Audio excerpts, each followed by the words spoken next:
BTV news के प्रस्तुत करता है Patel plywood door and hardware, Harimangalam lawn के सामने, गोंदिया रोड, बालाघाट।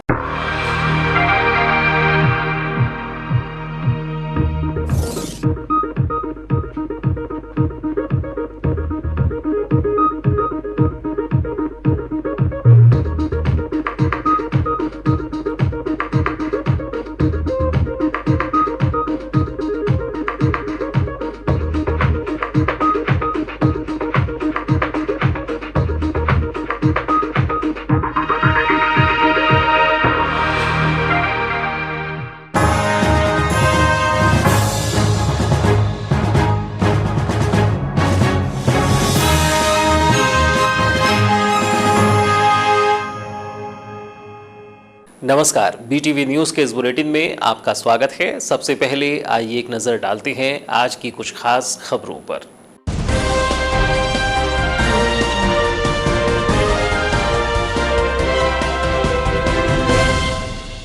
कोरोना की तीसरी लहर से निपटने तैयारी, बच्चों की तीसरी लहर के प्रभाव में आने की संभावना। जिला प्रशासन ने ली शिशु रोग विशेषज्ञों की बैठक, दवाइयां एवं उपकरण को लेकर हुआ विचार विमर्श। बच्चों के लिए बनाया जाएगा कोविड सेंटर। आर्थिक संकट के दौर से गुजर रही हैं अधिवक्ता, अपने साथियों की मदद कर रहा जिला अधिवक्ता संघ, जरूरतमंद अधिवक्ताओं का रख रहे हैं ध्यान। न्यायालय में कामकाज प्रभावित, पसरा हुआ है सन्नाटा। तहसील कार्यालय के द्वारा दान की गई 2 मशीनें, जिला प्रशासन को सौंपी गई 2 ऑक्सीजन कंसंट्रेटर मशीनें। तहसील कार्यालय बालाघाट के अधिकारी कर्मचारियों ने दिया योगदान। कलेक्टर दीपक आर्य ने की अधिकारी कर्मचारियों की सराहना।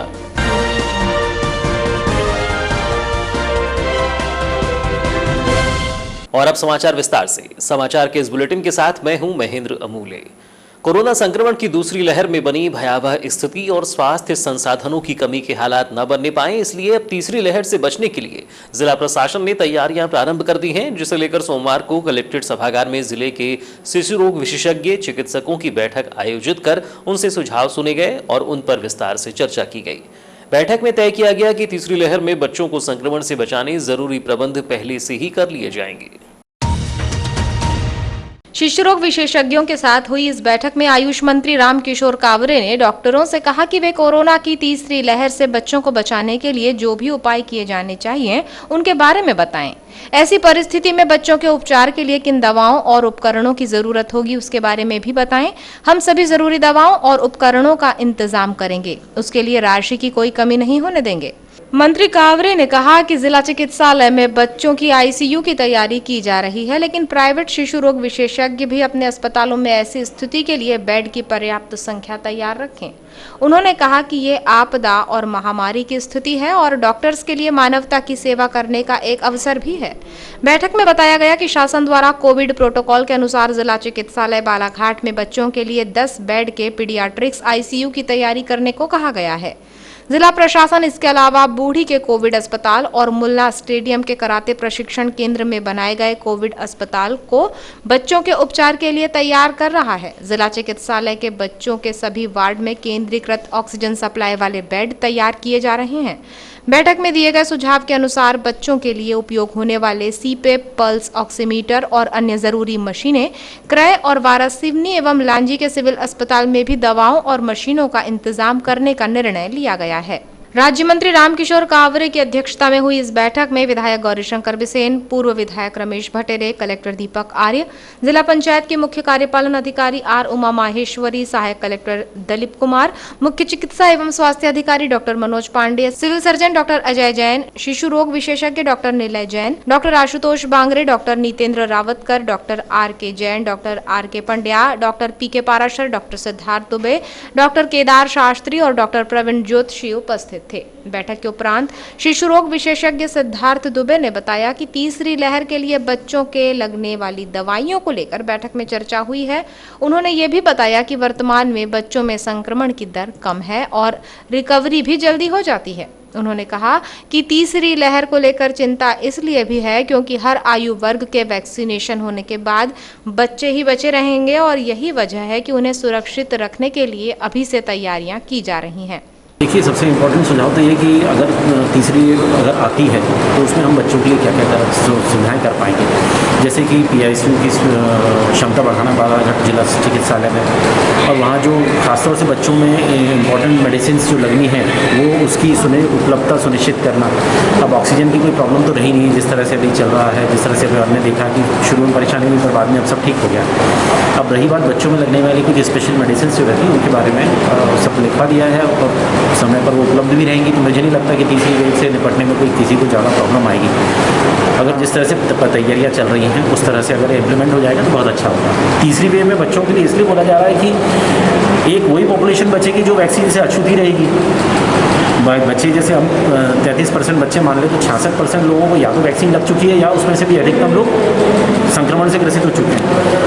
बच्चे जिनको वैक्सीन नहीं लगाई, इसलिए इस बार ये ऐसा सोचा जा रहा है कि जो ज़्यादा परेशानी है बच्चों को उठानी पड़ सकती है। मुख्य चिकित्सा एवं स्वास्थ्य अधिकारी डॉक्टर मनोज पांडेय ने बताया कि तीसरी लहर आएगी तो बच्चे सबसे ज्यादा प्रभावित होंगे। इसी को लेकर बैठक रखी गई थी जिसमें शिशु रोग विशेषज्ञों से इस चुनौती से निपटने के लिए सुझाव मांगे गए हैं और विचार विमर्श किया गया है ताकि आगे इस दिशा में कार्य किया जा सके और बच्चों में संक्रमण का खतरा हो तो उन्हें सुरक्षित रखा जा सके। बताना चाहूँगा कि जैसा विभिन्न समाचार माध्यमों के माध्यम से आपने पढ़ा है, विभिन्न प्रिंट मीडिया में, इलेक्ट्रॉनिक मीडिया में, कि ये कयास लगाए जा रहे हैं कि जब तीसरी लहर आएगी तो बच्चे ज़्यादा प्रभावित होंगे। तो चाइल्ड स्पेशलिस्ट ने शिशु रोग विशेषज्ञों की एक बैठक ली थी और इसमें सभी को कि किस प्रकार से हम इस चुनौती से निपटेंगे। अगर तीसरी वेव आती है और बच्चे प्रभावित होंगे तो बच्चों को वह ट्रीटमेंट करने के लिए हमको क्या सुविधाएं करना चाहिए, कौन सी दवाइयाँ हमारे पास उपलब्ध होना चाहिए, किस प्रकार के यंत्र हमारे पास उपलब्ध होना चाहिए। ये सब विचार विमर्श होगा, सब लोगों ने अपनी सलाह दी है और उसके हिसाब से हम आने वाली रणनीति बनाएंगे, आने वाली सुविधाएँ हम जुटाएंगे ताकि अगर किसी प्रकार से बच्चों को सीवियर किस्म की बीमारी होती है तो उन बच्चों को बचाया जा सके। वैसे हमें आप लोगों को एक चीज़ बताना चाहूँगा कि जो आने वाली अगर तीसरी लहर आती भी है तो जो बच्चे होंगे हमारे, उसमें बहुत ज़्यादा बच्चे जो हैं उनको जो बीमारी का रहेगा स्वरूप वो बहुत माइल्ड किस्म का रहेगा। बच्चों को हल्की सर्दी खांसी बुखार आएगा और बच्चे ठीक हो जाएंगे। माइल्ड मॉडरेट किस्म के केसेस ज़्यादा मिलेंगे जिसमें बच्चों को ज़्यादा परेशानी नहीं होगी। केवल कुछ % केसेस ऐसे रहेंगे जिनमें कि मल्टीपल इन्फ्लेमेटरी सिंड्रोम मिलेगा, यानी बहुत सारे अंग एक साथ प्रभावित होंगे, वो बच्चे काफ़ी सीरियस हो सकेंगे। इसलिए आवश्यक है कि हम 2 गज की दूरी का पालन करें, हमेशा मास्क लगाएं, बार बार अपने हाथ सैनिटाइजर से अथवा साबुन से धोएं और ऐसी जगह जहां न जाएं, अनावश्यक जहां बहुत ज़्यादा भीड़ हो, कोविड गाइडलाइन का पालन करें। कोरोना संकट जहां आर्थिक संकट लेकर आया है, इसके प्रभाव से वकालत पेशा भी अछूता नहीं है। न्यायालयीन कामकाज सुचारू नहीं होने से अधिवक्ताओं पर भी आर्थिक संकट की मार है। ऐसे में अपने अधिवक्ता साथियों की मदद के लिए जिला अधिवक्ता संघ उनके साथ खड़ा हुआ है और आर्थिक रूप से उन्हें संघ के माध्यम से मदद पहुंचाई जा रही है। बीते वर्ष से चले आ रहे कोरोना संक्रमण के प्रभाव की वजह से न्यायालयीन कामकाज भी प्रभावित हुआ है। जब संक्रमण का प्रभाव कम हुआ और व्यवस्थाएं अनलॉक होने लगी तो भी कोर्ट में पूरी क्षमता से कामकाज नहीं हो पा रही थी। इसी बीच कोरोना की दूसरी लहर आई और फिर से वही हालात हो गए, जिसमें लॉकडाउन प्रभावी होने के साथ ही न्यायालयीन कार्य पर इसका गहरा असर हुआ। न्यायालय के भीतर जहां अधिवक्ताओं की चहल पहल बनी रहती थी, वहीं अब सन्नाटा छाया हुआ है और अधिवक्ता जो प्रतिदिन पक्षकारों के कार्य कर जो कुछ हासिल किया करते थे, वर्तमान में वह परिस्थितियां नहीं हैं। इसी बीच जिला अधिवक्ता संघ आर्थिक रूप से परेशान हुए अपने वकील साथियों के साथ खड़ा हुआ है और बीते लॉकडाउन अवधि में जिस प्रकार आर्थिक रूप से उनकी मदद की गई थी, ऐसे ही प्रयास अब भी किए जा रहे हैं। अधिवक्ता संघ के पदाधिकारियों ने बताया कि बीते वर्ष राज्य बार काउंसिल के माध्यम से भी मदद दी गई थी और जिला अधिवक्ता संघ ने भी अपने साथियों का ध्यान रखा था। उसी प्रकार अब की बार भी जिला अधिवक्ता संघ के माध्यम से अधिवक्ताओं की आर्थिक स्थिति को देखते हुए सहायता दी जा रही है ताकि वे तंगहाली से तनाव महसूस न करें। इसी को लेकर जिला अधिवक्ता संघ के कोषाध्यक्ष अजय अग्निहोत्री ने बताया कि कोरोना महामारी से जहां अन्य आर्थिक चक्र प्रभावित हुआ है, इसमें अधिवक्ताओं पर भी असर पड़ा है। बीते वर्ष हमने जिस प्रकार मदद पहुंचाई थी, उसी प्रकार इस बार भी मदद कर रहे हैं और अब तक 50,000 रुपये तक की मदद की गई है और आगे भी ज़रूरत के हिसाब से राशि दी जाएगी। अधिवक्ता संघ के हमारे माननीय अध्यक्ष जी ने और माननीय सचिव महोदय ने बार काउंसिल ऑफ इंडिया और बार काउंसिल ऑफ MP को लिखित में आवेदन भेजे हैं कि ऐसी विषम परिस्थितियों में अधिवक्ताओं को कुछ आर्थिक मदद दी जाए। बार काउंसिल ऑफ एमपी भी लगी हुई है शासन से मदद मांगने के लिए, अभी वो प्रोसेस में है। लेकिन बार काउंसिल बालाघाट जो है वो बालाघाट बार काउंसिल अध्यक्ष जी और सचिव जी के सहमति से पिछले बार भी हमने लगभग 20 से 25 आवश्यकता जिन अधिवक्ता साथियों को थी उनको आर्थिक मदद किए थे। इस बार भी हमने 50,000 के लगभग की राशि ऐसी आकस्मिक निधि में खर्च कर सके इसलिए रखे हैं। यदि ऐसे अधिवक्ता हमारे साथी जो हमारे यहाँ इनरोल्ड हैं और उनकी आर्थिक स्थिति अभी ठीक नहीं है, तो ऐसी स्थिति में अध्यक्ष जी और सचिव जी के सहमति से हम उनको आर्थिक सहायता प्रदान कर रहे हैं। अभी हम 4 अधिवक्ताओं को सहायता दे चुके हैं और यदि अधिवक्ता हमसे सहायता मांगेंगे तो हम उनको अवश्य देंगे। अधिवक्ता संघ सचिव विकास श्रीवास्तव ने बताया कि राज्य बार काउंसिल की मदद के लिए आग्रह किया गया है, लेकिन इसके पूर्व हमने जिला अधिवक्ता संघ की ओर से मदद पहुंचाने का निर्णय लिया था और उसी के तहत हम लगातार यह प्रयास कर रहे हैं कि आर्थिक रूप से परेशान हो रहे हमारे साथियों की मदद की जा सके। होने के कारण में हमारे अधिवक्ता साथी जो खासकर 15 से 20 वर्ष की प्रैक्टिस वाले हैं, उनके ऊपर अभी आर्थिक रूप से समस्या उत्पन्न हो गई हैं और बढ़ती महंगाई, आवश्यकता, बीमारी, इन सबको देखते हुए जिला अधिवक्ता संघ बालाघाट ने उन अधिवक्ता साथियों के लिए पिछले वर्ष भी हमने जो अधिवक्ता हमसे आर्थिक मदद चाह रहा था, हमने उन्हें आर्थिक मदद संघ ने किया क्योंकि संघ में उन्हीं की जमा राशि है और उन्हें मदद करने में हमने कोई आवश्यकता नहीं, पर एक लिमिट बना दी थी हमने कि 5,000 रुपये से अधिक राशि हम आपको नहीं दे पाएंगे। तो 5,000 रुपये की एक राशि हम उनको देते हैं, जो जैसे ही लॉकडाउन खत्म होता है और नियमित रूप से कोर्ट चालू हो जाती है तो वो अधिवक्ता स्वेच्छा से फिर बार रूम में जमा कर सकें, इतनी उनको मदद की जा रही है। जिसे ज़्यादा आवश्यकता है उसके लिए हम लोग स्टेट बार से संपर्क कर रहे हैं और राज्य अधिवक्ता परिषद जो हमारी मातृ संस्था है वो हमको जो देगी उस हिसाब से हम उन्हें फिर व्यवस्थित करके। जिले में कोरोना संक्रमण को देखते हुए जहां एक ओर समाज सेवी संगठन, राजनीतिक पदाधिकारियों के द्वारा अपने अपने स्तर पर कोरोना संक्रमितों के उपचार के लिए बेहतर प्रयास किए जा रहे हैं, तो वहीं बालाघाट नगर मुख्यालय में शासकीय विभाग के अधिकारी कर्मचारियों द्वारा भी यह पहल प्रारंभ की गई है। 17 मई को राजस्व विभाग तहसील कार्यालय के अमले ने जिला प्रशासन को 2 ऑक्सीजन कंसंट्रेटर मशीन दान की है। कोरोना संक्रमित मरीजों के उपचार के लिए राजस्व विभाग बालाघाट तहसील के अमले ने 2 ऑक्सीजन कंसंट्रेटर मशीन दान में दी है। बालाघाट तहसीलदार रामबाबू देवांगन के नेतृत्व में नायब तहसीलदार शोभना ठाकुर, मध्य प्रदेश पटवारी संघ जिला अध्यक्ष अरुण बिरनवार, शैलेंद्र हरिंगखेड़े, नलिन बिसेन, अजित तिवारी एवं महेंद्र तिवारी ने सोमवार को कलेक्टर दीपक आर्य को 7-7 लीटर क्षमता की 2 ऑक्सीजन कंसंट्रेटर मशीन सौंपी है। कलेक्टर दीपक आर्य ने बालाघाट तहसील के राजस्व अमले द्वारा कोरोना संक्रमित मरीजों के उपचार में मदद के लिए ऑक्सीजन कंसंट्रेटर दिए जाने की सराहना की और कहा कि यह हम सबकी एक सामाजिक जिम्मेदारी भी है।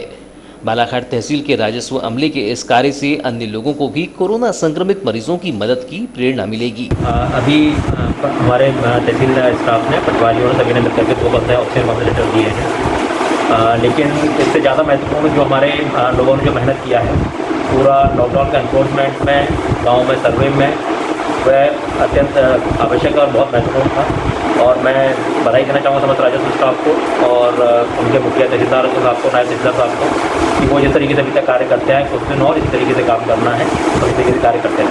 धन्यवाद। वहीं तहसीलदार रामबाबू देवांगन ने बताया कि कोरोना संक्रमण की दूसरी लहर के दौरान जिले में कोविड संक्रमित मरीजों के लिए ऑक्सीजन की कमी महसूस हो रही थी, जिसको देखते हुए बालाघाट तहसील कार्यालय के सभी सदस्यों के सहयोग से आज जिला प्रशासन को 2 ऑक्सीजन कंसंट्रेटर सौंपी गई है। उन्होंने बताया कि आगामी समय में कोरोना की तीसरी लहर भी आने वाली है, जिसमें भी बच्चों को ऑक्सीजन की कमी न हो, इस हेतु हमारे द्वारा प्रयास किए जा रहे हैं। दौर चल रहा है और लगातार ऑक्सीजन की कमी महसूस हो रही है। बालाघाट जिले में ठीक हो चुकी है। इसी में तहसील परिवार बालाघाट की ओर से सभी परिवार के सदस्यों ने आपस में कंट्रीब्यूट करके 2 ऑक्सीजन कंसंट्रेटर मशीन जिला प्रशासन की ओर डोनेट किया है और हम सभी लोगों की मंशा है कि जो भी इसके लिए होगा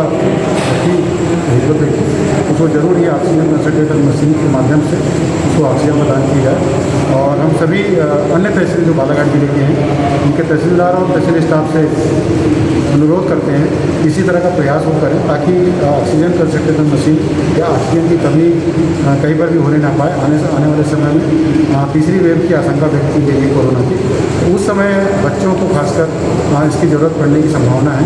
इस तरह से जब अगर अधिक मात्रा में हमारे पास ऑक्सीजन और ऑक्सीजन कंसंट्रेटर मशीनें होंगी तो किसी प्रकार की संक्रमण की स्थिति में भी हम लोग बेहतर तरीके से ये जो संक्रमण का दौर है उसका मुकाबला कर पाएंगे। और मैं तहसील के अपने परिवार के विशेष रूप से हमारे जो मध्य प्रदेश पटवारी संघ के जिलाध्यक्ष अरुण बिनवार ने बताया कि कोरोना महामारी के दौरान हमने देखा है कि कोरोना संक्रमित मरीज ऑक्सीजन की कमी के कारण काफी परेशान रहे, जिसके बाद हमने भी सोचा कि क्यों ना हम भी इस महामारी के दौरान नागरिकों का सहयोग करें।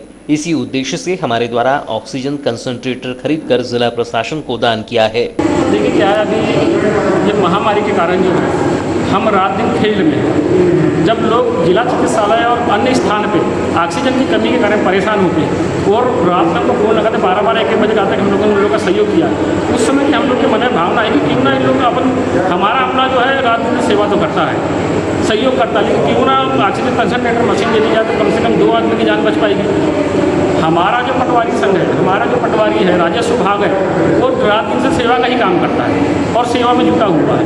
हम चाह रहे हैं कि भगवान न करे ऐसी आपदा फिर आए, वो कभी आएगी तो हम अपने अधिकारी के माध्यम से, अधिकारी के सहयोग से रात दिन से जो है हम लोग लगे रहते हैं। और इस समय जो है सैंपलिंग से लेके वैक्सीनेशन से लेके सारे काम में हमारे पटवारी लोग और हमारा राजस्व विभाग अग्रणी बना हुआ है और सहयोग कर रहा है।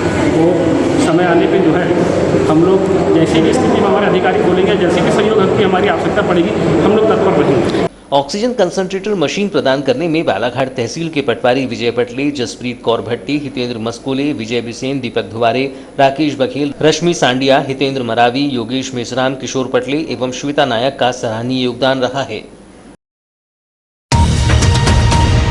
बेलगाम तेज रफ्तार भागते भारी वाहनों पर कोई लगाम नहीं है। इसका खामियाजा जहां लोगों को जान गंवाकर चुकाना पड़ रहा है, वहीं रविवार की शाम जहां एक ट्रक ने एक युवती को रौंद दिया, वहीं इसी रात हनुमान चौक पर डंपर चालक ने विद्युत पोल को ठोक दिया। घटना के बाद बिजली आपूर्ति प्रभावित हुई, वहीं विद्युत विभाग को इससे 1.5 लाख की क्षति पहुंची है। भारी वाहनों की आवाजाही सुनसान सन्नाटे के बीच इस कदर बेलगाम हो जाएगी, यह किसी ने सोचा नहीं था। रविवार की शाम से लेकर देर रात्रि तक सरेखा रेलवे चौकी से हनुमान चौक के बीच 2 बड़े हादसे हो गए। एक हादसे में मेडिकल एजेंसी में कार्य करने वाली सपना कुमलवार की मौत हुई, वहीं दूसरी घटना में तेज रफ्तार भागती डंपर ने हनुमान चौक दुर्गा मंदिर के पास डिवाइडर पर वाहन चढ़ाते हुए विद्युत पोल को ही जबरदस्त टक्कर मार दी। गनीमत रही कि इस दौरान डंपर के सामने कोई नहीं आया, वरना तेज रफ्तार डंपर किसी को भी रौंदता हुआ आगे बढ़ जाता। विद्युत विभाग के अनुसार डंपर चालक की लापरवाही से 11 केवी हाई टेंशन लाइन तथा एलटी लाइन टूट गई। यह तो अच्छा हुआ कि टूटकर गिरी विद्युत तारों के प्रवाहित करंट की चपेट में कोई नहीं आया, वरना जान जाने का खतरा भी बना हुआ था। देर रात्रि 1 बजे के बाद यह घटना होने से कई जानें बच गई, वरना अगर यही घटना दिन में होती तो बड़ी जनहानि होने की संभावना से इनकार नहीं किया जा सकता था।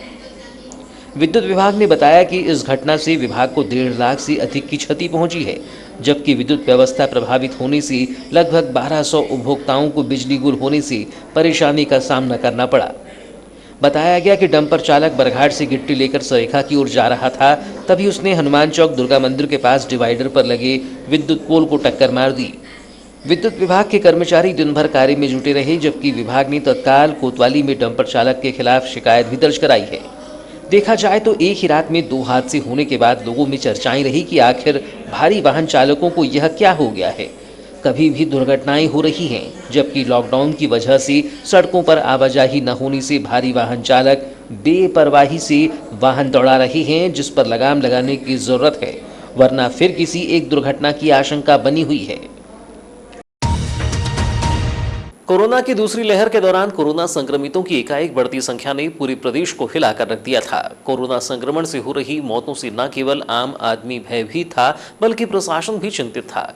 ऐसे में शासन ने कोरोना कर्फ्यू के माध्यम से लोगों को घर में रहने की सलाह दी, जिसके बाद लगातार प्रदेश के समस्त जिलों में जिला आपदा प्रबंधन समिति के द्वारा कोरोना कर्फ्यू को लेकर निर्णय लिया जाता रहा, जिसके तहत प्रदेश के अधिकांश जिलों में 31 मई तक कर्फ्यू बढ़ा दिया गया है। लेकिन इसमें भी एक खास बात यह है कि कर्फ्यू को रोकने अब शासन कोविड संक्रमण दर को घटाने में भी लगी हुई है, जिसके लिए अब शासन ने जिले स्तर पर कोविड संक्रमितों की संख्या के लिए जांच किट के आंकड़ों को बढ़ा दिया है। बता दें कि कोरोना की दूसरी लहर के दौरान जब बालाघाट जिले को कोविड टेस्टिंग किट की अधिक आवश्यकता थी, तब महज 300 कोरोना टेस्टिंग किट के माध्यम से जिले में कोविड संदिग्धों की जांच की जाती थी। इस दौरान अधिकांश कोविड संदिग्धों को बिना जांच कराए ही वापस होने पर मजबूर होना पड़ता था। जिला चिकित्सालय के फीवर क्लिनिक का आलम ये था कि ये क्लिनिक संदिग्धों से खचाखच भरा रहता था, लेकिन मरीजों को फीवर क्लिनिक में दवाइयों के अलावा कुछ नहीं मिलता था। नौबत यहां तक आ गई थी कि मार्च के माह में विगत 2 दिनों तक जिला प्रशासन के पास कोरोना को जांचने के लिए किट भी उपलब्ध नहीं थी। ऐसे में दवाइयों के सहारे ना जाने कितने मरीज होम आइसोलेशन में रहने को मजबूर रहे, जिसके बाद प्रशासन ने जिले में एक प्राइवेट लैब को कोविड संक्रमितों की जांच के लिए निर्धारित किया। लेकिन ये प्राइवेट लैब प्रारंभ से ही जिला प्रशासन के लिए विवादों का कारण बनी रही, जिसके बाद विचक्षण जैन हॉस्पिटल के द्वारा कोविड संदिग्धों की सैंपलिंग प्रारंभ की गई, जिसके बाद तो जिले में जैसे कोरोना संक्रमितों की बाढ़ सी आ गई। जिला चिकित्सालय में कोविड मरीजों की बढ़ती संख्या और लगातार हो रही मौतों के बाद जिले में कोविड का ग्राफ एक समय तो 15% के आसपास पहुंच गया, जिसके बाद शासन स्तर से जिले को लगभग 1200 कोरोना सैंपल किट मुहैया कराई गई। इसके बाद जिला प्रशासन ने जिले में वृहद स्तर पर कोविड टेस्टिंग अभियान चलाकर संदिग्धों के सैंपल लिए, लेकिन अब फिर शासन ने इस टेस्टिंग किटों की संख्या का दायरा बढ़ाकर 1400 कर दिया है। जिले की वर्तमान स्थिति पर नजर दौड़ाई जाए तो 1200 कोरोना टेस्ट किट का उपयोग करने पर भी जिले में 100 से ज्यादा कोरोना संक्रमित नहीं मिल रहे हैं। बीते कुछ दिनों से कोरोना संक्रमितों का आंकड़ा तो सैकड़े से भी पार नहीं पहुंचा है। ऐसे में पुनः कोरोना टेस्ट किट की संख्या 1400 करना समझ से परे है। जानकारों की माने तो टेस्ट किट की संख्या बढ़ाने पर जिले की कोरोना संक्रमण की दर पर गिरावट आएगी, जिसके बाद शासन कोरोना कर्फ्यू को समाप्त कर सकती है। बहरहाल हम भी ये नहीं चाहते हैं कि जिले में कोरोना कर्फ्यू और कोरोना संक्रमण बना रहे, लेकिन हम ये भी नहीं चाहते कि शासन जनता को किसी प्रकार से धोखे में रखे, ताकि वर्तमान में हुई गलतियां भविष्य में ना हो सके, क्योंकि कोरोना की तीसरी लहर अभी आना बाकी है। वहीं 16 मई को प्राप्त रिपोर्ट में बालाघाट जिले के 71 मरीजों के सैंपल कोरोना पॉजिटिव पाए गए हैं। इस प्रकार जिले में कोरोना के एक्टिव मरीजों की संख्या 1007 हो गई है। 16 मई को 169 कोरोना पॉजिटिव मरीजों के ठीक हो जाने पर उन्हें अस्पताल से डिस्चार्ज कर दिया गया है। कोरोना पॉजिटिव 1007 मरीजों में से 802 मरीजों को होम आइसोलेशन में रखा गया है, 30 मरीजों को अस्पताल के आइसोलेशन बेड पर रखा गया है, 160 मरीजों को ऑक्सीजन सप्लाई वाले बेड पर और 15 मरीजों को आईसीयू में रखा गया है। बालाघाट जिले में 16 मई तक कोरोना टेस्ट के लिए 1,20,595 सैंपल लिए जा चुके हैं। जिले के अस्पतालों में कोरोना से संभावित 125 मरीज भर्ती हैं। 16 मई को कोरोना टेस्ट के लिए 1,108 सैंपल एकत्रित किए गए हैं और 16 मई को 1,110 सैंपल्स की रिपोर्ट प्राप्त हुई है। नक्सल प्रभावित बालाघाट जिले में उत्पात मचाने वाले नक्सली अब कोरोना संक्रमण से सहमे हुए हैं।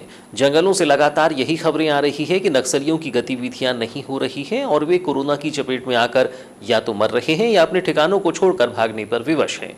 पुलिस अधीक्षक अभिषेक तिवारी ने एक बार फिर दोहराया है कि जब तक नक्सली आत्मसमर्पण नहीं करेंगे तब तक उनकी मदद नहीं की जाएगी। बीते दिनों पुलिस अधीक्षक अभिषेक तिवारी ने नक्सलियों के खेमे में कोरोना संक्रमण से हुए असर को लेकर वार्ता में जानकारी दी थी। नक्सली गतिविधियों पर विराम लगाने के लिए फोर्स के एक्शन को लेकर पुलिस अधीक्षक से चर्चा की गई तो उन्होंने बताया कि हमें ऐसी सूचना मिली थी कि नक्सली कोरोना संक्रमण की वजह से बीमार हुए हैं, लेकिन वे असंवैधानिक कार्य कर रहे हैं, इसलिए डॉक्टर्स के माध्यम से उन्हें मदद नहीं पहुंचाई जा सकती। उन्होंने बताया कि नक्सलियों का आत्मसमर्पण सरकार की मंशा है ताकि जो गलत राह पर हैं उन्हें मुख्यधारा में समाहित किया जाए और जैसा इस कोरोना काल में नक्सली संक्रमित हुए हैं तो हमारा प्रयास है कि अगर वे आत्मसमर्पण करते हैं तो उन्हें चिकित्सीय मदद भी पहुंचाई जाएगी और उन्हें सरकारी योजनाओं का लाभ दिलाने के प्रयास भी होंगे। देखा जाए तो कोरोना संक्रमण एक तरह पुलिस के लिए अवसर है कि नक्सली किले को ध्वस्त किया जाए और इस मौके पर उनकी मदद कर आत्मसमर्पण कराया जाए। बीते दिनों सामने आया था कि जिले के नक्सल गतिविधियों में लिप्त विस्तार दलम के 3 नक्सली कोरोना संक्रमण की चपेट में हैं और कई नक्सली भागने पर मजबूर हुए हैं। पुलिस ने संवेदनशील नक्सल प्रभावित क्षेत्रों में फोर्स की सर्चिंग तेज कर दी है और पुलिस अधीक्षक ने नक्सलियों से कहा है कि अगर वे जान बचाना चाहते हैं तो पुलिस के सामने हथियार डालें, तभी उनकी मदद की जा सकती है। हमारा अभी भी यही अपील है कि यदि कोई जो नक्सली यहाँ पर हैं बालाघाट जिले में एक्टिव हैं, यदि उनका किसी भी तरह की तबीयत खराब है, स्वास्थ्य संबंधी कोई समस्या है तो तत्काल सरेंडर करें। उनको पूरा स्वास्थ्य संबंधी जो भी उनको सहयोग देना है, जो भी उन्हें चिकित्सा उपलब्ध करानी है वो हम लोग उपलब्ध कराएंगे। देखा जाता है सर, बालाघाट एक उनके लिए सेफ जोन माना जाता है। अब जब संक्रमण चारों तरफ फैल चुका है तो वो गाँव में अपना ठिकाना बनाने की कोशिश कर रही है, अपने ठिकानों को छोड़कर जा रही है कहीं। लगातार उसमें भी हमारे जो हैं संपर्क स्थापित हमारे हैं, गांव से भी सूचना आती है, साथ ही साथ हमारे अन्य जो सूत्र हैं उनसे भी सूचना आती है कि इनका कहाँ क्या मूवमेंट है। उस आधार पर हम लोग सर्चिंग, एरिया डोमिनेशन सभी कार्रवाई कर रहे हैं और मुझे लगता है कि जल्दी हम लोगों को सफलताएँ मिलेंगी। सर अभी कहाँ कहाँ सर्चिंग यानी तेज कर दी गई है, किन क्षेत्रों में? अपना लांजी सब डिवीज़न और बैहर सब डिवीज़न जो है मुख्यतः प्रभावित हैं, जिनमें लांजी थाना क्षेत्र हो गया, बिरसा थाना क्षेत्र हो गया, इसमें गढ़ी थाना क्षेत्र हो गया, जहाँ पर ज़्यादा मूवमेंट है और पुलिस कार्रवाई लगातार चल रही है। उसमें हमेशा ही ये जो आत्मसमर्पण है सरकार की, मध्य प्रदेश सरकार की नीति है और नीति के तहत ही हम लोग आत्मसमर्पण की सभी सुविधाएं उनको मुहैया कराते हैं और वो लगातार है। ये एक विशेष परिस्थिति है जब कोरोना संक्रमण का भी खतरा सभी लोगों पर है और जिसमें कि हमें पता चला है कि कुछ नक्सली भी इसकी चपेट में आ गए हैं, क्योंकि वो इस तरह सघन वन क्षेत्र में रहते हैं लगातार, जहाँ चिकित्सा सुविधाएँ उनको तत्काल उपलब्ध नहीं हो सकती हैं। तो इस कारण से उनसे अपील है कि वो कृपया आके समर्पण करें, जिससे कि तत्काल हम उनके चिकित्सा करा के, इलाज करा के उनकी जान भी बचा सकें। तो ये थी अब तक की खबरें। नई खबरों के साथ एक बार फिर हम हाजिर होंगे, तब तक के लिए दीजिए इजाज़त। नमस्कार।